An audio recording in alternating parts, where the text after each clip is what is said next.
Село Петрич, селото, в което българите отблъскват не един, а два пъти башибозука. Когато се обявява априлското въстание, тогавашните жители на селото наброявали 1600. Отблъскват първата атака. При втората атака се намесва хвърковата чета на Георги Бенковски. И именно тук е първата победа на четата.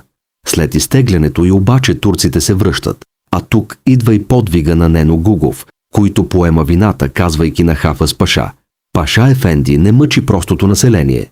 Аз съм зорле вдигнал тоя народ колини, бесини, аз съм. С тези си думи поема вината и спасява живота на много жители на селото, като само той е наказан.